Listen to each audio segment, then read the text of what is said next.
अगर किसी को यूएस जाना है तो उसे कौन सी क्लास से क्या सोचना है और किस तरीके से प्रिपेयर करना है? अब किसी भी कंट्री में आप अगर जाते हो जी तो हर कंट्री में एक डिमांड है, बिल्कुल ठीक है। करियर स्किल की शॉर्टेजेस है जी ठीक है। अब एज अ इंडियन स्टूडेंट जब वो बाहर जाता है वो एक स्ट्रीम के साथ जाता है। जैसे आपने यूएस की बात करी तो स्टेम प्रोग्राम काफी पॉपुलर कोर्सेज है यूएसए के अंदर। स्टेम बोलते हैं हम, science, technology, engineering and mathematics. Okay तो अगर कोई बच्चा स्टेम बैकग्राउंड से है उसके लिए यूएस में करियर बनाना बेटर रहेगा, क्योंकि उसके बाद जो उसकी करियर अपॉर्चुनिटीज है वो ज्यादा है। तो हमारा मोटो है बच्चों को गाइड करना एक राइट यूनिवर्सिटी के लिए, राइट करियर के लिए और एक राइट लोकेशन के लिए, बिकॉज आज के दिन में लोकेशन बहुत इंपॉर्टेंट मैटर करती है जी किसी भी बच्चे के करियर सक्सेस में। जी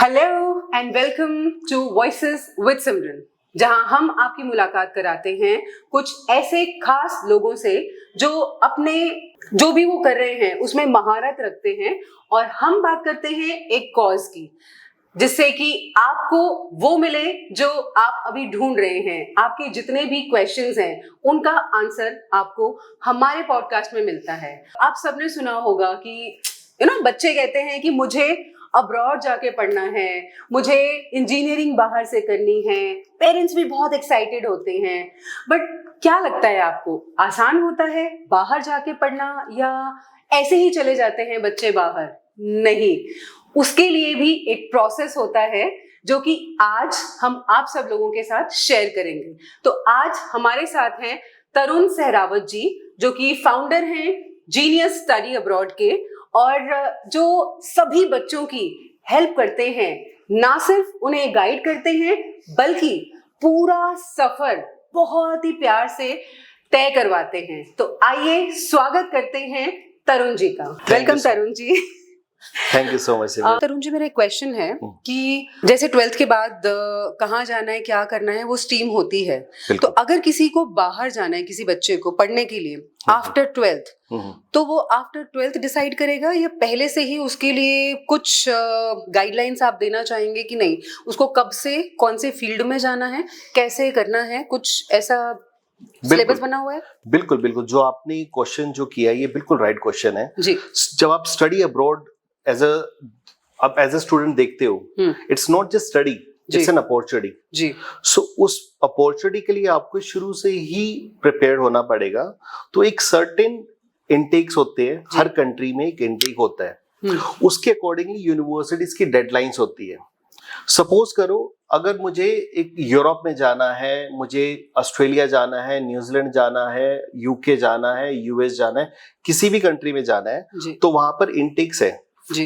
किसी में फेब इनटेक है, सितंबर इनटेक है, वो मेजर इनटेक है जी। तो उन्होंने उसके अकॉर्डिंगली ही बनाया है इनटेक्स को कि जब इंडिया में आप क्लास 12 करते हो, सपोज आप अप्रैल में पास आउट करते हो, फिर आपका मई में रिजल्ट आता है, कुछ कंट्रीज में जुलाई इनटेक होता है, किसी कंट्री में सितंबर इनटेक होता है। उसके बाद बच्चा जाता है कंसल्टेंट के पास कि मुझे बाहर जाना है, ठीक है, वो प्रिपेयर्ड नहीं होता। तो जैसे अगर आप किसी भी कंट्री में जाते हो तो उसमें एक सर्टेन रिक्वायरमेंट्स होती है यूनिवर्सिटीज की और डेडलाइंस होती है एप्लीकेशंस की।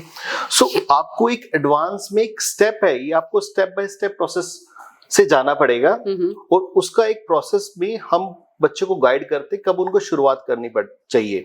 तो जैसे अगर बच्चा 12th में होता है, उसको क्लास 11th से ही अपनी प्रिपरेशन स्टार्ट कर देनी चाहिए। ओके तो ये लाइक कंट्री वाइज अलग अलग होते हैं कि अगर मैं चाहती हूँ कि आप हमारे व्यूअर्स को ये बताएं कि अगर किसी को यूएस जाना है तो उसे कौन सी क्लास से क्या सोचना है और किस तरीके से प्रिपेयर करना है। किसी को जर्मनी जाना है, किसी को ऑस्ट्रेलिया जाना है, ताकि जो भी हमारी ये पॉडकास्ट को सुन रहे हैं उनको ये पता हो कि अच्छा मुझे यहाँ जाना है तो मुझे ये करना है। Easy tips basically. जी बिल्कुल बिल्कुल। देखो अब किसी भी कंट्री में आप अगर जाते हो जी, तो हर कंट्री में एक डिमांड है, बिल्कुल ठीक है, करियर स्किल की शॉर्टेजेस है जी, ठीक है। अब एज अ इंडियन स्टूडेंट जब वो बाहर जाता है वो एक स्ट्रीम के साथ जाता है। जैसे आपने यूएस की बात करी तो स्टेम प्रोग्राम काफी पॉपुलर कोर्सेज है यूएसए के अंदर। स्टेम बोलते हैं हम, science, technology, engineering and mathematics. Okay. तो अगर कोई बच्चा स्टेम बैकग्राउंड से है, उसके लिए यूएस में करियर बनाना बेटर रहेगा, क्योंकि उसके बाद जो उसकी करियर अपॉर्चुनिटीज है वो ज्यादा है। Okay. उसके बाद हर कंट्री आपको एक टाइम देती है, जैसे यूएसए के अंदर ओपीटी और सीपीटी होता है कम, उसमें आप बच्चे जो स्टेम बैकग्राउंड से होता है उसको पोस्ट स्टडी वर्क वीजा ज्यादा मिलता है। Okay. उसको 3 साल तक का पोस्ट स्टडी वर्क वीजा मिलता है स्टेम कोर्सेज का। बट अगर कोई बच्चा नॉन स्टेम प्रोग्राम से है, उसको पोस्ट स्टडी वर्क वीजा सिर्फ 1 साल का मिलता है। Okay. तो हर कंट्रीज के अंदर एक स्किल शॉर्टेज की डिमांड है। ठीक है। तो आईटी जब एक दिमाग में आता है बच्चे का कि मुझे आईटी में जाना है, तो यूएसए एक फर्स्ट प्रेफरेंस रहती है किसी भी बच्चों की। जी। प्लस यूएसए में इतनी सारी यूनिवर्सिटीज, 4,500 यूनिवर्सिटीज है वहां पर, और काफी अच्छी रैंक्ड है। अब जैसे इंडिया के अंदर अगर मैं आपको बताऊं कि टॉप 500 में कितनी यूनिवर्सिटीज है, जी, तो हार्डली सिर्फ 8 यूनिवर्सिटी है टॉप 500 में वर्ल्ड की क्यूएस रैंकिंग में। वहीं अगर मैं यूएसए की बात करता हूं तो टॉप 100 में क्यूएस रैंकिंग के 30 यूनिवर्सिटीज है। सो अगर कोई बच्चा बाहर जाता है, वो एक मोटो के साथ जाता है, एक करियर सेटल होने जाता है, ठीक है, कि हम मुझे इस फील्ड में अच्छा करना है। तो स्टेम कोर्सेज के लिए बहुत अच्छी कंट्री है यूएसए। तो अब जो बच्चा ऑस्ट्रेलिया जाना चाहता है, हाँ जी, तो ऑस्ट्रेलिया में कौन से सब्जेक्ट या जो जैसे आपने बताया कि डिमांड किस चीज की है? बिल्कुल, जैसे हम बात करते हैं ओशियानिक कंट्रीज की, तो उसमें आती है ऑस्ट्रेलिया और न्यूजीलैंड, ठीक है। तो वहां पर जैसे न्यूजीलैंड में, ऑस्ट्रेलिया में कुछ स्किल शॉर्टेज लिस्ट होती है, जैसे वहां पे ग्रीन लिस्ट प्रोग्राम्स होते हैं कुछ। तो जैसे अर्ली चाइल्डहुड एजुकेशन हो गया, वो एक वहां पे ग्रीन लिस्ट प्रोग्राम्स में आता है। आपकी हाईवे इंजीनियरिंग होगी, आपका अच्छा, ये हाईवे इंजीनियरिंग मतलब थोड़ा सा नया, मतलब मैंने नहीं सुना। हाईवे इंजीनियर नाम का भी कुछ होता है, तो ये कौन सी इंजीनियरिंग में आती है? जी बिल्कुल, सिविल इंजीनियरिंग, सिविल का ही पार्ट है। सिविल इंजीनियरिंग का ही पार्ट होता है। सो जैसे हाईवे, आज के दिन में इंडिया में कितने हाईवेज बन रहे हैं, बिल्कुल, ठीक है, और because that means nation is progressing, ठीक है। आप जैसे यूएसए जब डेवलप हुआ था, उसने अपने हाईवेज को बहुत अच्छा बनाया था, जी, ठीक है, बिकॉज कनेक्टिविटी इज इंपॉर्टेंट, जी। सो जो हाईवे इंजीनियरिंग है वो बहुत डिमांड में है, किसी भी कंट्रीज में होती है, ठीक है। जैसे इंडिया एक डेवलपिंग कंट्रीज में है, तो एक हाईवे इंजीनियर एक सिविल से ही बैकग्राउंड से होता है, बट अगर उसको एक स्पेशलाइजेशन करनी है हाईवेज में, कि हाईवेज कैसे बननी चाहिए, बिकॉज आप रोज एक न्यूज देखते हो कि ये हाईवे बना था, वो टूट गया।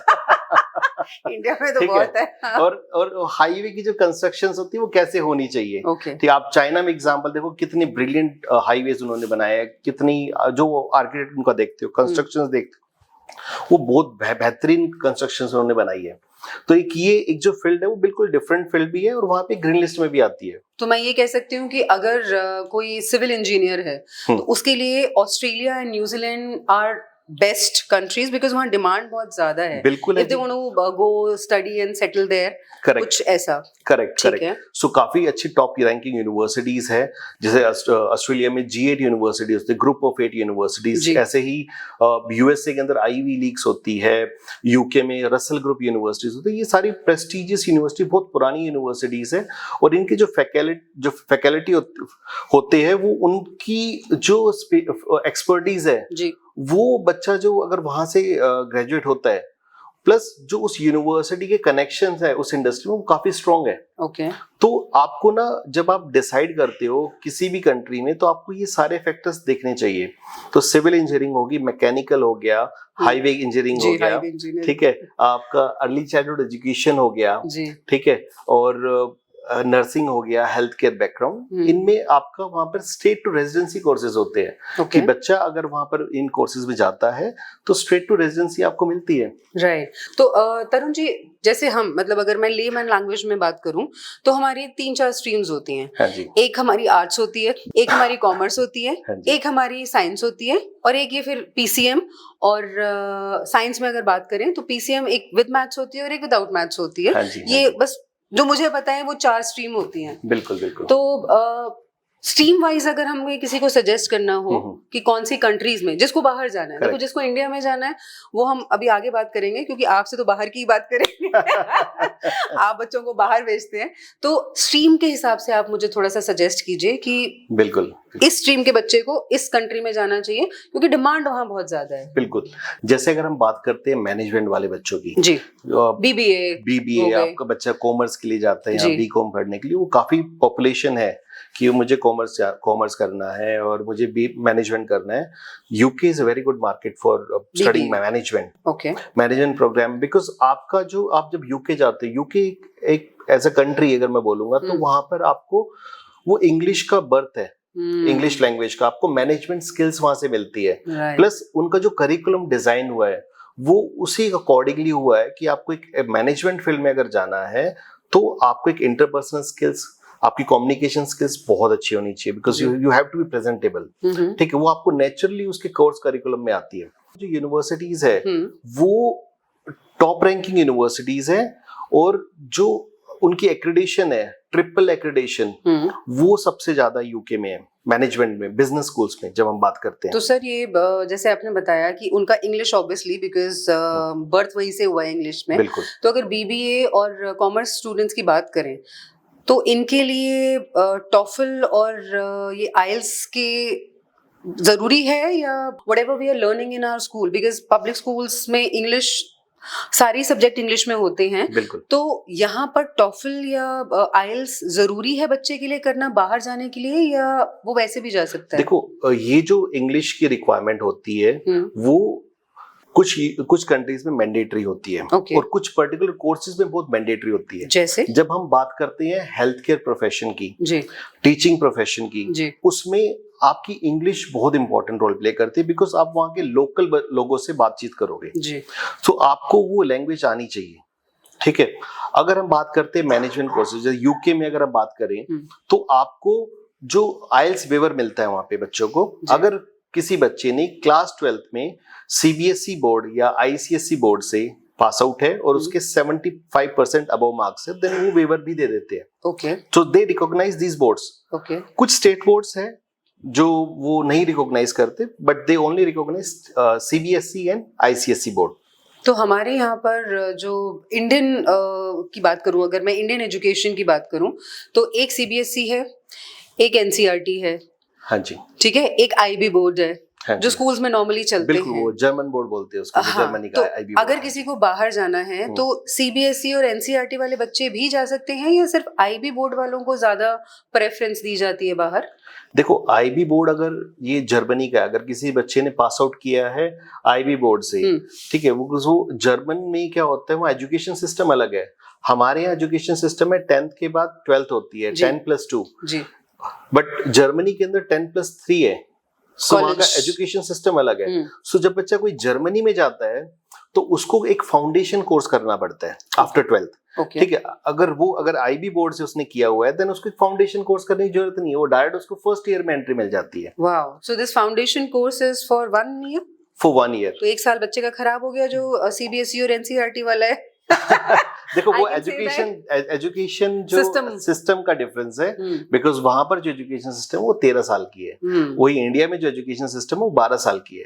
जैसे यूके से वो मैच करती है 12 इयर्स की, यूएसए से मैच करती है। अब यूएसए का जो एजुकेशन सिस्टम है वो 10+2+4 है, मतलब वहाँ आप 12th के बाद 4 साल की बैचलर्स डिग्री होती है, बट जैसे इंडिया में अगर आप देखो तो 3 साल की होती है, यूके में भी 3 साल की होती है, बट मोस्टली कंट्रीज में आप जाते हो तो वहां पर आपको 4 साल की भी जो बैचलर्स डिग्री होती है। और विद ऑनर्स अगर आप लेते हो, जैसे विद ऑनर्स डिग्री, ठीक है, तो वहाँ 4 साल की है। ये कुछ डिफरेंस है एजुकेशन सिस्टम में।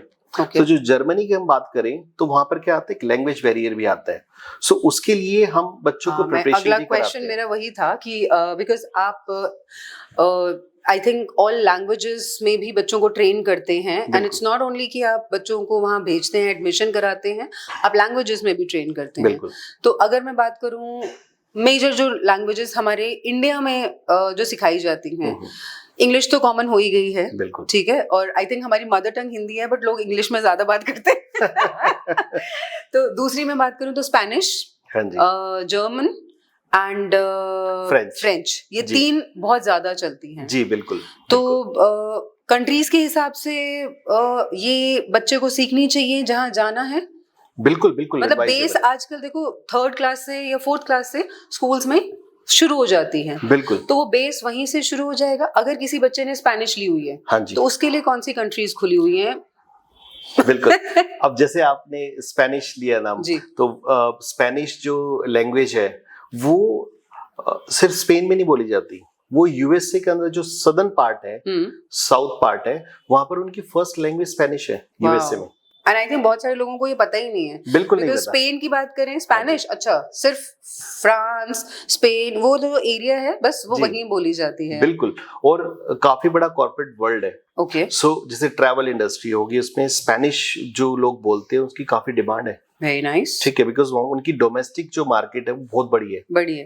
ठीक, आपको इवन इंडिया के अंदर जो इंडस्ट्रीज है, इवन गुड़गांव में आप देखो, पुणे में देखो, बेंगलोर में देखो, यहाँ कंपनीज है जो काम करती है स्पेनिश लैंग्वेज में। ठीक है, बहुत लोगों को उनको बुकिंग करानी है, कुछ भी करना है, वो यहाँ से उनको यूज करते हैं। जी, ट्रैवल इंडस्ट्री में बहुत सारे आई थिंक ये लैंग्वेजेस के एसोसिएट्स ढूंढते हैं, जितने भी हमारे बीपीओ चलते हैं। बिल्कुल, तो मार्केट आई थिंक बिल्कुल, बिकॉज आज के टाइम में ग्लोबलाइजेशन है जी। एक कंपनी का ऑफिस जरूरी नहीं है कि वो एक ही कंट्री में होगा, वो अलग अलग कंट्रीज में भी हो सकता है। सो आपको एक लैंग्वेज करने का एक एडवांटेज है। सो हम हमारे पास इलिंगुआ इंटरनेशनल स्कूल ऑफ लैंग्वेज है, ओके, जिसमें हम बच्चों को एजुकेशन देते हैं डिफरेंट लैंग्वेजेस की। उसमें एक जर्मन बहुत पॉपुलर लैंग्वेज है, फ्रेंच एंड स्पेनिश।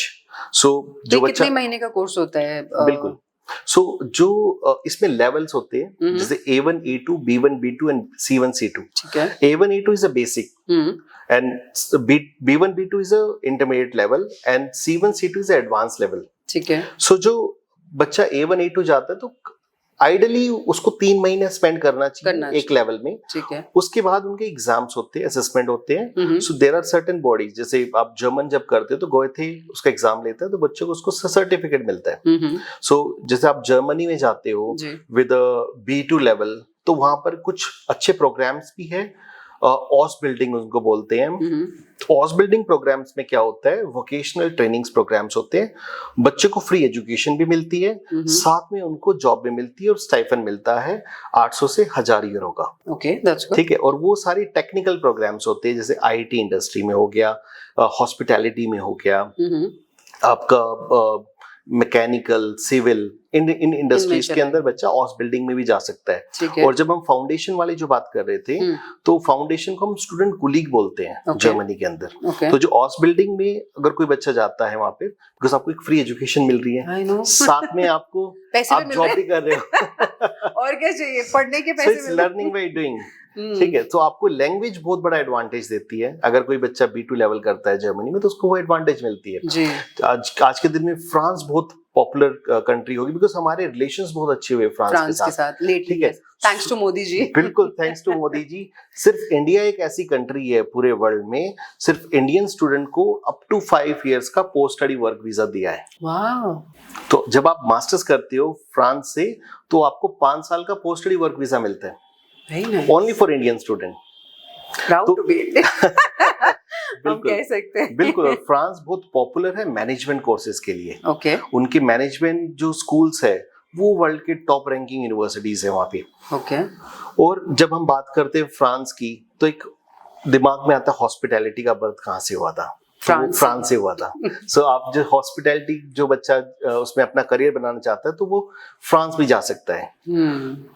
प्लस आपको पोस्ट स्टडी वर्क वीजा मिल रहा है। और fashion industries there in France. बिल्कुल, बिल्कुल, किसी को फैशन में जाना है, जैसे YMCA है, तो वो अगर उन्हें जाना है तो I think France is the best. बिल्कुल, लग्जरी ब्रांड मैनेजमेंट हो गया, जो हैं जितने भी हैं, ये कोर्सेज काफी popular. Textile I think again, मतलब if you talk about that, if I want to become a designer, so France again is a good place, which I think बिल्कुल कॉमनली जो सबको पता है। हाँ जी, बिल्कुल। तो France is a very very good location. Even वहां पर भी जो आपको, अगर आपको लैंग्वेज आती है, तो वो आपको एडवांटेज देता है कंट्री में। सो जब आप एक कंट्री में जाते हो, तो वहां पर क्या होता है, किसी कंट्रीज में लैंग्वेज बैरियर भी है। तो जैसे जर्मनी की मैंने आपसे बात करी, जर्मन लैंग्वेज आपको आनी चाहिए। अगर आपको लोकल्स वहां पे जॉब्स करनी है, लोगों से इंटरेक्ट करना है, तो you should know German language. Agreed, वहीं फ्रेंच आनी चाहिए। यहाँ पर हम बात करते हैं एक और कंट्री की, वो है Netherland. Netherland as a country जो है वो यूरोप में ही है, और उसको हॉलैंड भी बोलते हैं लोग, उसके नाम से जानते हैं, ठीक है। एम्स्टर्डम के नाम से और ज्यादा लोग जानते हैं उसको, बिकॉज़ ज्यादा जानते हैं for various reasons, but yes, people know that. बिल्कुल। So one of the best tourist spot, काफी लोग घूमने जाते हैं, काफी अच्छी कंट्री है।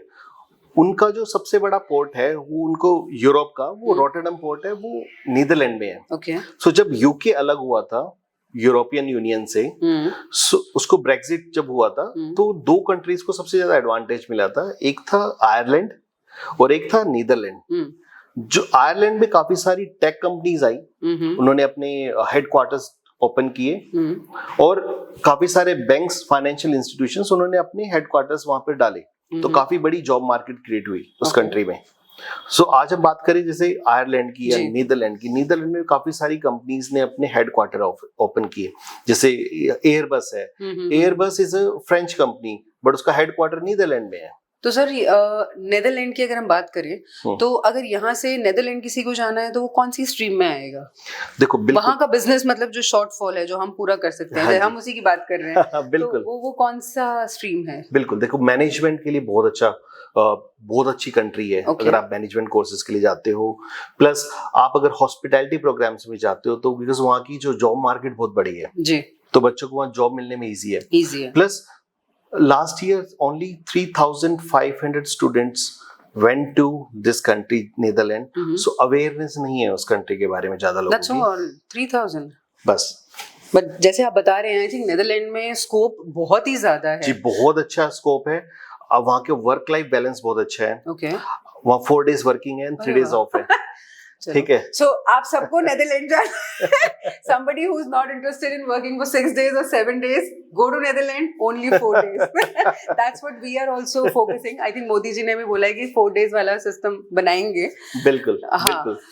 तो मैं सर ये पूछना चाहती हूँ आपसे कि देखो, आप सबको काउंसिल करते हैं। हाँ जी। तो कभी कोई ऐसा मोमेंट आया आपकी लाइफ में ड्यूरिंग काउंसलिंग जिसने आपको हिला के रख दिया हो? कुछ ऐसा हुआ हो? मैंने एक बच्चे को यूके भेजा था जी। She took a loan of 30 lakh, not a well-to-do family, ठीक है। अब बच्चा जब वहां गया, उसने एक कोर्स किया किंग्स कॉलेज में जी, उसको 50% की स्कॉलरशिप मिली। उसने अपना जो प्रोसेस था वो एडवांस में किया। उसने टाइमली अपनी एप्लीकेशन डाली यूनिवर्सिटी में, स्कॉलरशिप अप्लाई करी। उसके बाद उसने जो स्कॉलरशिप मिली उसको ऑलमोस्ट हाफ कॉस्ट में पड़ी वो। Very nice. ठीक है। वो बच्ची आज वहां सेटल्ड है, and she is the youngest manager in UK at age of 23। That's all. And getting 65,000 pound yearly package. So it was a shocking moment for me. It's like proud moment, I would से, not shocking. हम मुझे तो हिला के रख दिया बच्चे ने कि इतनी यंग एज में एक बच्चा मैनेजर बनाओ। जी देखो, हमारा जो प्रोसेस है जी, हम बच्चों को जब गाइड करते हैं तो बच्चा की अपनी रिक्वायरमेंट्स के साथ आता है जी, कि मुझे ये करना है, मुझे इस पर्टिकुलर फील्ड में जाना है, या मुझे इस पर्टिकुलर यूनिवर्सिटी में जाना है, या इस पर्टिकुलर कोर्स के लिए जाना है।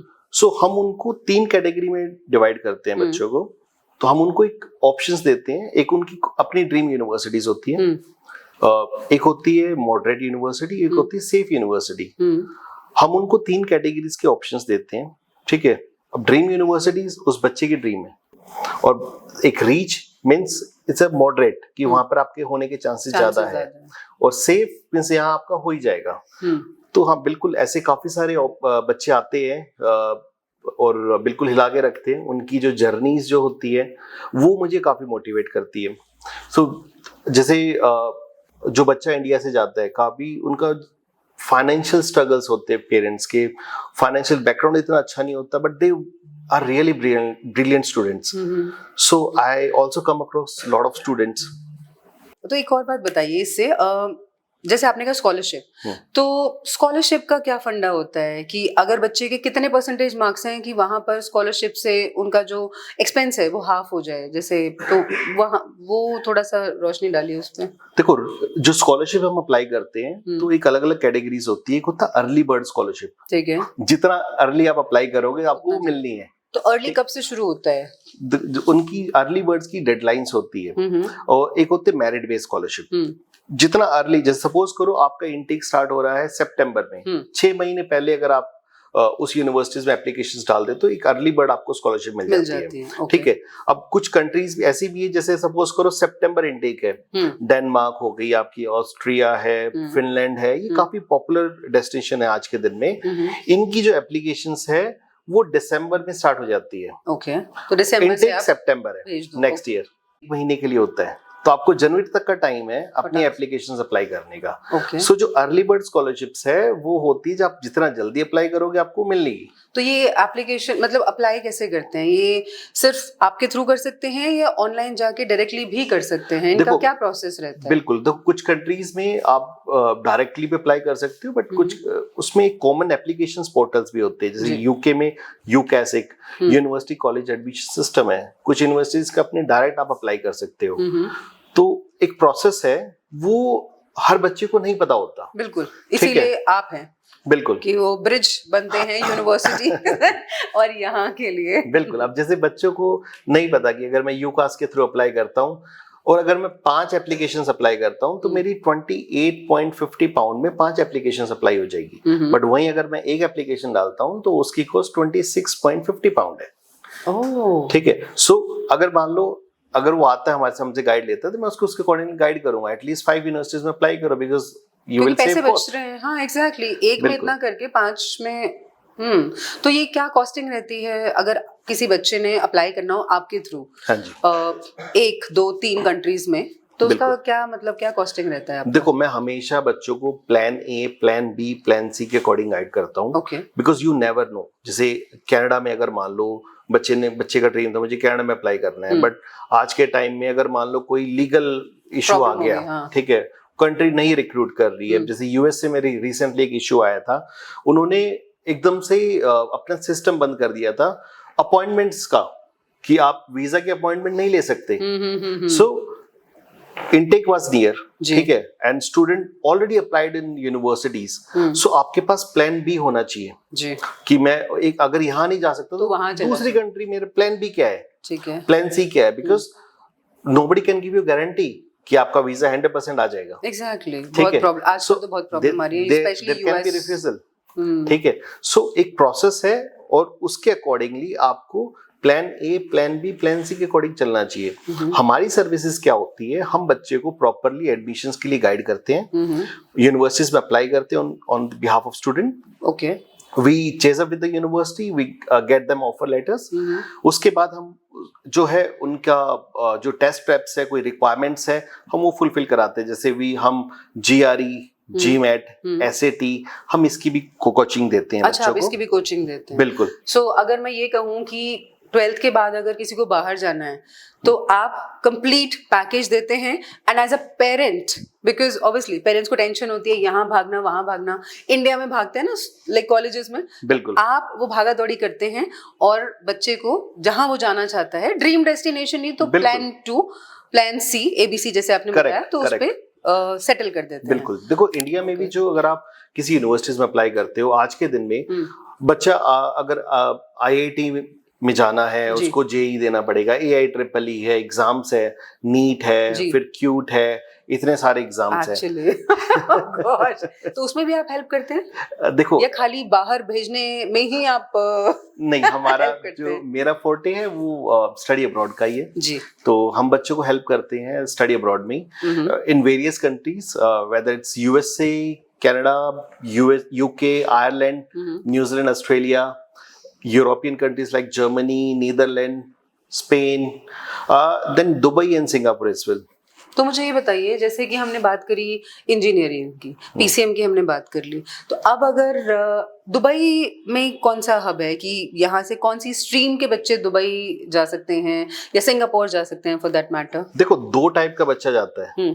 सिंगापुर और दुबई। और दुबई कौन से? देखो, एक तो बच्चा जो एलिजिबल नहीं होता डायरेक्ट उनकी डेस्टिनेशन कंट्री के लिए। अच्छा। और दूसरा बच्चा वो होता है जिसको एक एजुकेशन तो चाहिए एक अच्छी यूनिवर्सिटी से, बट कम कॉस्ट में।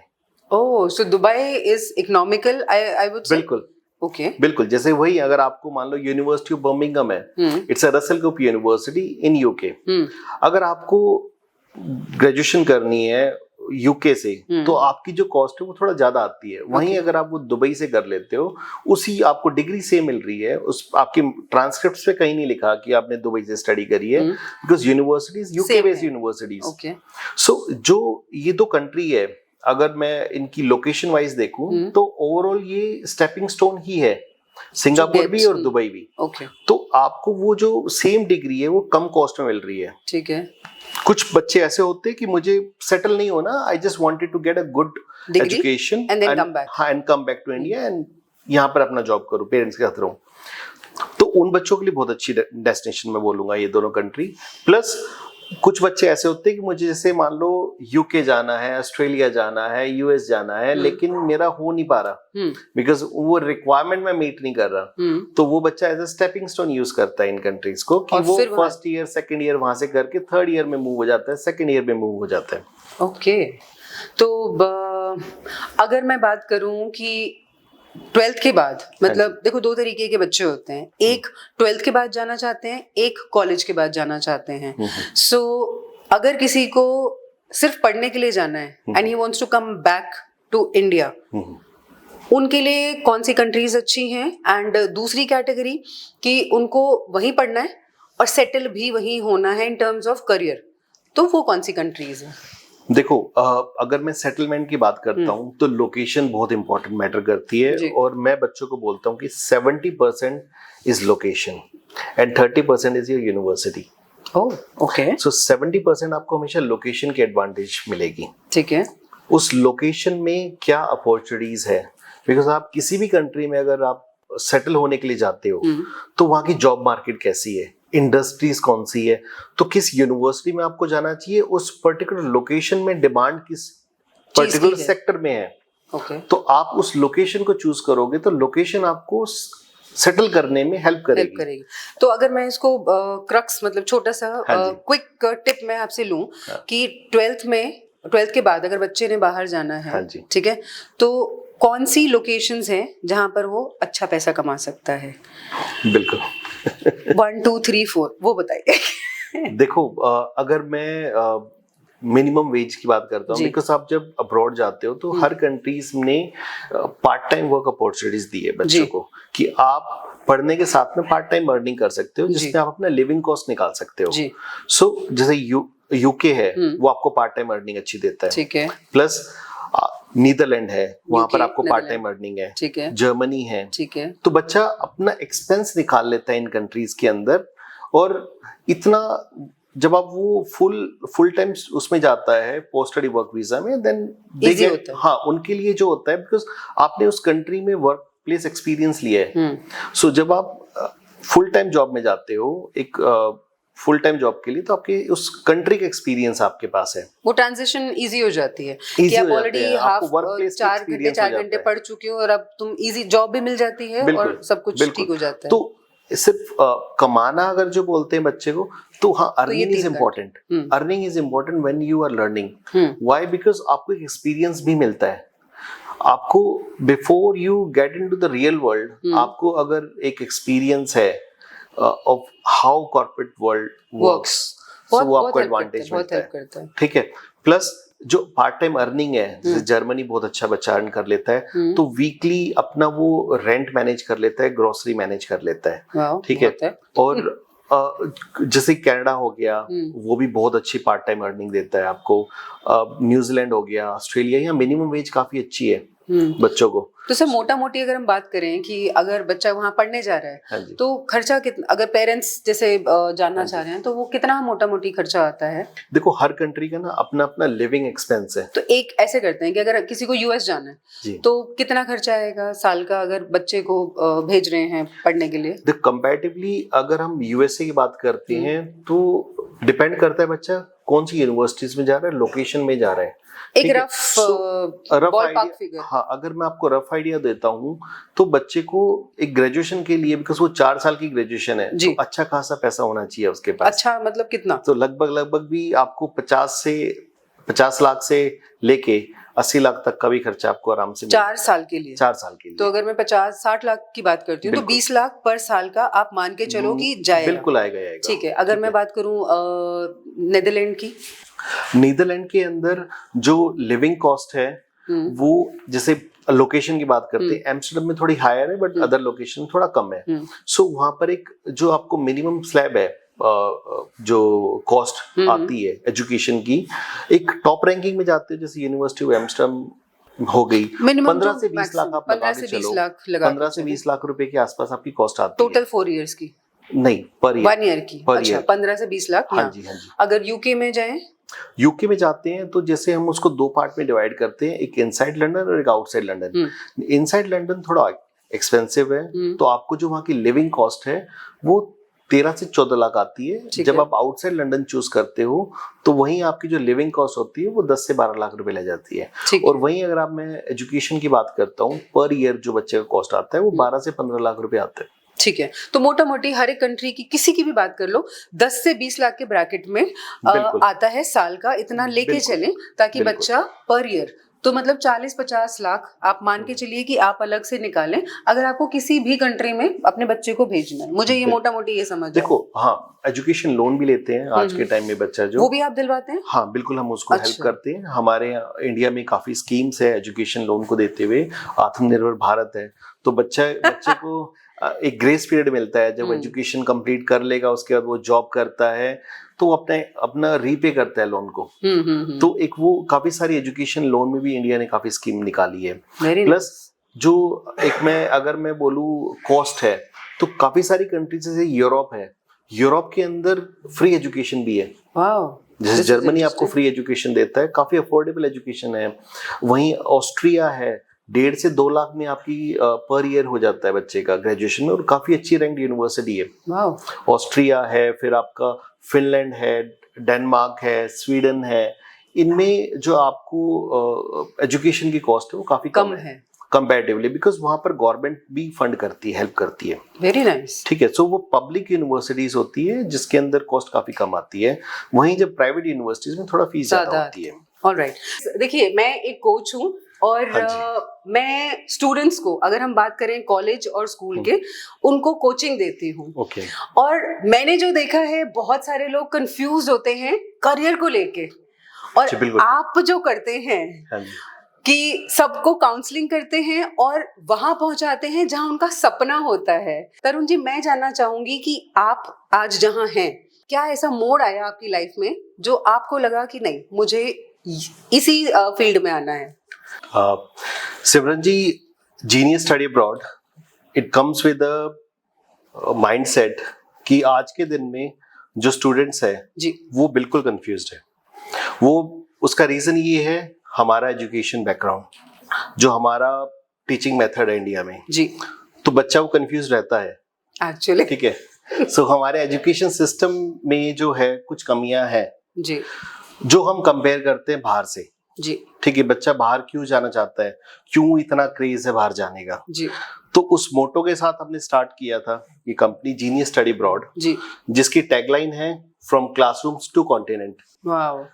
तो हमारा मोटो है बच्चों को गाइड करना एक राइट यूनिवर्सिटी के लिए, राइट करियर के लिए, और एक राइट लोकेशन के लिए, बिकॉज आज के दिन में लोकेशन बहुत इंपॉर्टेंट मैटर करती है जी, किसी भी बच्चे के करियर सक्सेस में जी। अब मैं अपनी जर्नी के बारे में बताता हूँ। जब मैं 8th क्लास में था जी, तो मेरा सपना था कि मैं पायलट बनूं। वाह। तो उसके लिए मैंने नॉन मेडिकल स्ट्रीम लिया जी, विद अ मोटो कि अगर मुझे पायलट बनना है तो नॉन मेडिकल पढ़ना पड़ेगा, बिकॉज आपको फिजिक्स, केमिस्ट्री, मैथमेटिक्स एक मिनिमम रिक्वायरमेंट है जी, जब आप पायलट ट्रेनिंग के लिए जाते हो जी। सो उस टाइम पे काफी क्रेज था उन दिनों पायलट बनने का। अब जब after class 12th when I entered into real world, I was clear कि मुझे पायलट बनना है जी। I went to a doctor class 2 medical के लिए जी, I had a problem of colour perception. Oh, so वो मेरी ड्रीम वहां पर रह गई पायलट बनने की। Then I switch to other industry. मैंने एविएशन मैनेजमेंट कोर्स कर लिया। जी, उस टाइम पे काफी बूम था एविएशन इंडस्ट्री का, सब कर रहे नई हैं तो नई मैं भी एयरलाइन कर आई थी काफी सारी नई एयरलाइंस आई थी इंडस्ट्री में, Kingfisher airline, air Deccan, jet Airways, तो काफी बूम पे था करियर। देन मैं इस इंडस्ट्री में चला गया एविएशन में एज अ क्रू। तो उसके लिए मैंने एविएशन मैनेजमेंट का कोर्स किया। देन रियलाइज हुआ कि नहीं यार, आगे क्या होगा, क्या लॉन्ग टर्म करियर मेरा ये ठीक रहेगा इसमें। देन मैं अब्रॉड चला गया। So I went to New Zealand for my MBA okay, after finishing my graduations through open learning Delhi university से। जी, सो बाहर से जब मैंने एमबीए किया with a very good university, Auckland university of technology New Zealand, वहां से मेरा थॉट प्रोसेस थोड़ा चेंज हो गया। जी, बिकॉज मैंने जो एजुकेशन इंडिया में गेन करी थी और वहां का जो एक्सपोजर जो मुझे मिला न्यूजीलैंड में जाके, वो बिल्कुल अलग था। I am sure. So New Zealand में जब मैंने पढ़ाई करी एमबीए की, तो मैंने देखा वहां पर जो लोग हैं वो लर्निंग बाय डूइंग से सिखाते हैं आपको, ठीक है, कि आपको आप करके ही सीखते हो, जी, ठीक है। बट हमारा जो एजुकेशन सिस्टम है वो उसका करिकुलम सेम रहता है। हमने शुरू से देखा कि यार हम आज 6th में है, 7th में, 8th में, किसी भी क्लास में जा रहे, करिकुलम सेम ही जा रहा है। जी, मैं अपने बड़े भाई की बुक्स ले लेता था ठीक है, मैंने भी किया। तो इस वजह से मैंने देखा जो करिकुलम है वो आउटडेटेड है, अपडेटेड नहीं है। जी, बट जो आज के दिन में जो इंडस्ट्रीज की रिक्वायरमेंट है उससे मैच नहीं करता। सो इस थॉट के साथ जब मैंने एमबीए किया और वहां पर मुझे काफी कुछ चीज अचीव करी मैंने एमबीए करने के बाद, सो मेरा एक माइंडसेट ओपन हुआ। Then I came back to India and I started my business. Initially I started in travel industry. So मैंने एक ट्रैवल इंडस्ट्री में काम किया, टुक अ फ्रेंचाइजी ऑफ यात्रा.com, काफी पॉपुलर थी जी, काफी अच्छा किया। फिर मेरा जो इंटरेस्ट एरिया था वो हो गया कि बच्चों को गाइड करना है एजुकेशन इंडस्ट्री में। So I work with universities, different university, as a student recruitment में काम किया मैंने। जी, यूनिवर्सिटीज के लिए काम किया, कैसे वो प्रोसेस होता है एक एप्लीकेशंस का, यूनिवर्सिटी कैसे देखती है बच्चों की प्रोफाइल, जी, और करियर काउंसलिंग करी बच्चों की 2 अलग अलग कंपनियों में। तो वहां से मुझे एक्सपीरियंस गेन हुआ, प्लस मेरा जो खुद की जर्नी थी वो एक अलग अलग अलग स्टेजेस में थी। सो इस थॉट प्रोसेस के साथ कि एक बच्चा जब 12th क्लास में होता है जी, वो उसके बाद कंफ्यूज होता है कि क्या करना है, कि कहाँ आगे मुझे क्या करना है, जी। किस फील्ड में जाना चाहिए, और वो रेफरेंसेस लेता है। और हमारे जो रेफरेंसेस होते हैं पेरेंट्स होते हैं सबसे पहले उन्हें खुद कुछ नहीं पता होता।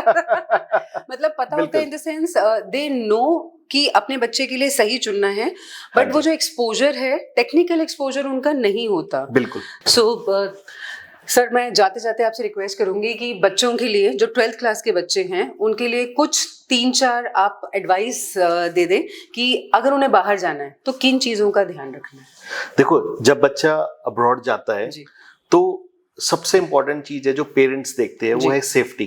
ठीक है, कौन सी कंट्री उनके लिए सेफ रहेगी, ठीक है, तो you should do a research part. आपको रिसर्च करना बहुत जरूरी है, ठीक है, सेफ्टी इज इम्पोर्टेंट। देन बच्चा जब बाहर जाता है तो he has to be independent because he has to manage his own meal, he has to manage his finances, तो वो इंडिपेंडेंट बन रहा है, ठीक है। सो एक कल्चर शॉक लगता है बच्चों को। सो उसके लिए सबसे इम्पोर्टेंट है culture shock. Culture shock is important. जब बच्चा बाहर जाता है, हम बच्चों को पहले से बता के चलते हैं कि आप जब अब्रॉड जा रहे हो तो आपको ये कल्चर डिफरेंस लगेगा, so you have to adjust with the culture. Then you are going abroad, you have to be independent because you have to manage your own bills, you have to manage your meals, so आपको cooking भी आनी चाहिए, plus आपको सारा bills manage करना है, आपको जो है ड्राइविंग के आपको, बिकॉज यहाँ से बच्चा जाता है तो वहाँ पर आपको ड्राइविंग भी आनी चाहिए, बिकॉज आपको जो कार्स होती है वो इतनी कॉस्टली नहीं मिलती बच्चों को, and they can travel with cars, in public transport is also cheaper.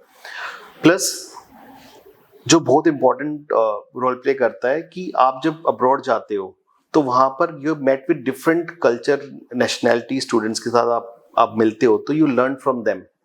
Plus एक ट्रेडिशनल क्लासरूम से ज्यादा आप लोगों से सीखते हो, सो वो लैंग्वेज भी आप सीखते हो। तो ये कुछ चीजें हैं जिसमें जो बच्चा सीखता है। नहीं, दैट्स वेरी नाइस। जैसा कि सर ने कहा, देखिए अगर आप अपने बच्चे को बाहर भेजना चाह रहे हैं तो ध्यान रखिए कि आपको अभी से उसकी ग्रूमिंग करनी पड़ेगी कि वो बच्चा इंडिपेंडेंट रहे, अपने बिल्स खुद ध्यान रखे, प्लस पढ़ाई के साथ उसको काम भी करना पड़ेगा। इस चीज के लिए भी मेंटली आप उसको ग्रूम कीजिए और हर डिसीजन अपने आप ले सके। Definitely you will be there on call, you can ask, you can call, but still kid has to be independent, क्योंकि अगर वो बच्चा बहुत ज्यादा पैम्पर्ड है तो शायद वो वहां अकेला बहुत ज्यादा फील करेगा और आपको मिस भी करेगा, तो शायद वो वहां सरवाइव नहीं कर पाएगा। तो आप प्लीज, जैसा कि सर ने कहा, बहुत जरूरी है कि अभी से पहले कंट्री चुनिए कि कहाँ जाना है, उसका कल्चर अपने बच्चे में अभी से डालिए कि किस तरीके से वहां लोग जीते हैं। प्लस अगर आपका बच्चा इंट्रोवर्ट है तो उसको एक्सट्रोवर्ट बनाना अभी से शुरू कीजिए, उसकी क्लासेस शुरू कराइए पर्सनालिटी डेवलपमेंट की, क्योंकि वहां जाकर वो इंडिपेंडेंटली काम कर सके। इसी के साथ हम तरुण जी का बहुत बहुत शुक्रिया करेंगे। आज जो उन्होंने बातें बताई, आई एम श्योर हर एक पेरेंट और जो बच्चा बाहर जाना चाहता है उसके लिए बहुत कुछ आज मिला होगा आपको हमारे पॉडकास्ट से।